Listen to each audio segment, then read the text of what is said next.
Well, not today. No, not today. Look at the crowds, massive crowds out here to support the Tour of Britain. And of course, they were all hooked into watching the Tour de France, and so now they want to watch more pro bike racing. Two leaders continue, Palomares and back, and here is the main peloton sweeping through Linton. Just breaking up a little bit, but that is normal because it's hard to stay tight into the wheel when you come into left-handers like that. This is very difficult on the legs, this kind of section of road. You just come off a nice big fast descent and then you breaking into a corner and you straight onto the climb again. Now this is the group that's broken away from the front of the peloton, and they are about to pick up the leaders. In fact, they have done, so that front group has now grown, and we've got 4, 5, so this is a useful little group here. Palomares and back have got company. Now then, this is an interesting development because we're on the second climb of Watersmeet at 68 miles, and I can't see actually a T-Mobile rider amongst that group. No, I think they've all seemed to have missed it. Whether they've ridden too hard earlier on in the race remains to be seen, but this is certainly a hard part of the stage now. Well, it's just under 40 miles to go. Now, what's happening here? He says, come on, I want you to lift the pace. That's young man Cooke, actually, a youngster who's riding in the Tour here, and he says to that rider, come on, you've got to contribute to the pace setting. Now, this is what it's all about. If they start to take their turns evenly across the open moors here, they could establish quite a good lead. Yeah, Hugh, as you say, it looks very open, and I would imagine there'd be some pretty strong crosswinds. So a group of 6, that's just a nice number. But of course, with the crosswind situation, this could force the field to break up significantly, and we may just get a sizable group that goes clear. But the leaders are beginning to go about the task of staying ahead of the rest of the field. Looks good. There's 1 or 2, in fact there's 2 riders there from the Fuerteventura Canaria team, the Spanish boys. I don't know too much about this team actually, but they're certainly impressing here on this stage.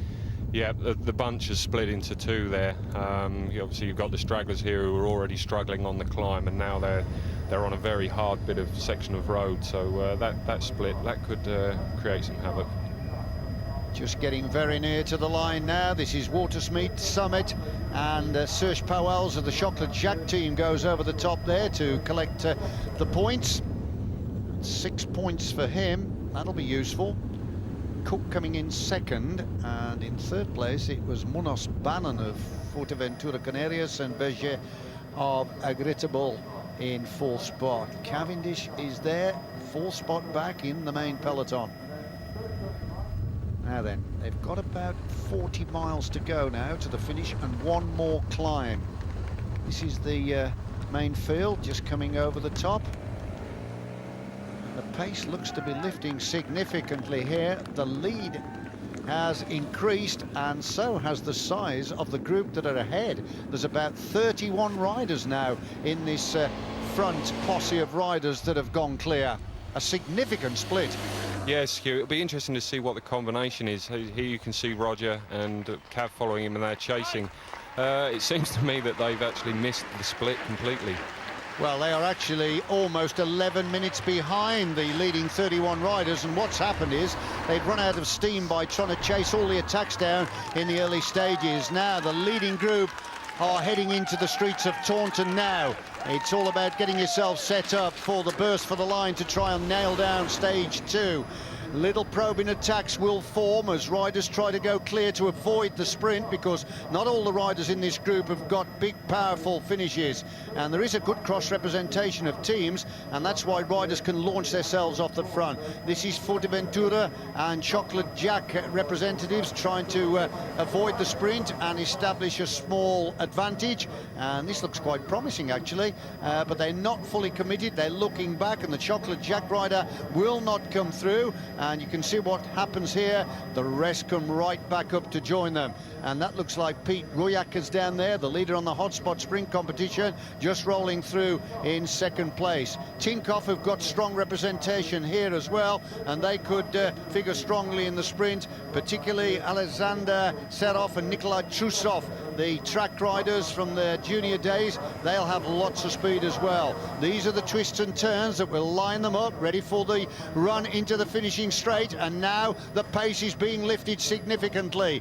It was once again, it looked like Royakas to me on the front, and now we have one of the young Australians from the AIS team beginning to lift the pace. Coming towards the final bend that will line them up then for the run to the line under the gantry. It's getting very, very exciting indeed here now. And Luke Roberts, also of the CIS team, the Australian gold medal winner for the team pursuit in Athens, is amongst them as well. So he's got a lot of horsepower. That looks like Trusov to me going on the other side of the road, and Roberts reacts to try and get in the wheel. Oh my goodness me, look at that. That looked like Hunter coming through, and he looked to collide with the Australian at the side, but it's Trusov on the right being challenged by Roberts. Oh, it was so close, but Trusov, the 22-year-old Russian, just about got his nose in front there. Roberts coming through for third.